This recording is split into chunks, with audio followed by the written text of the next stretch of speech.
దివ్య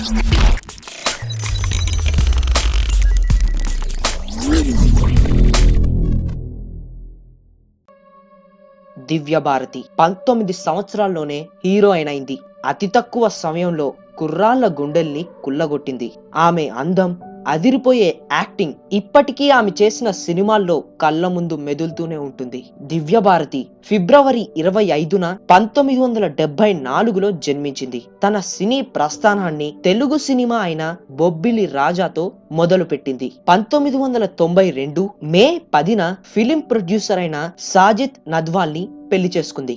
పెళ్లి చేసుకున్న 11 నెలలకే తను చనిపోయింది. కొంతమంది ఇది సూసైడ్ అంటారు, ఇంకొంతమంది యాక్సిడెంట్ అంటారు, ఇంకొంతమంది మర్డర్ అంటారు.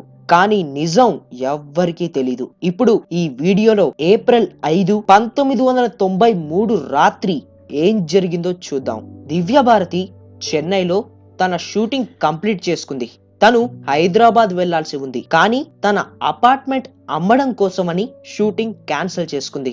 ఆ తరువాత ఫ్యాషన్ డిజైనర్ అయిన నీతా లులా ఇంకా ఆమె హస్బెండ్ ని కలవాలని తన ఫ్లాట్ కి రమ్మంది. ఈ ముగ్గురు కలిసి మందు తాగారు. ఇక దివ్య భారతి ఏదో పని మీద తన ఫ్లాట్ కి ఉన్న పెద్ద కిటికీ మీద కూర్చుంది. నీతా ఇంకా ఆమె హస్బెండ్ టీవీ చూస్తూ లీనమైపోయారు.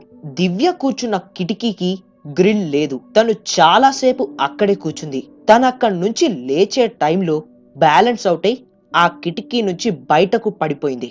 తనని హాస్పిటల్ కి తీసుకెళ్లారు, కానీ తను అప్పటికే ఈ లోకం విడిచిపెట్టి వెళ్లిపోయింది.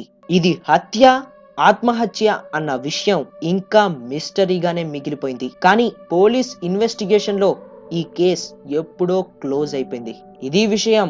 మరిన్ని ఇంట్రెస్టింగ్ విషయాలతో మీ ముందుకొస్తాను. అంతవరకు సబ్స్క్రైబ్ అవ్వండి.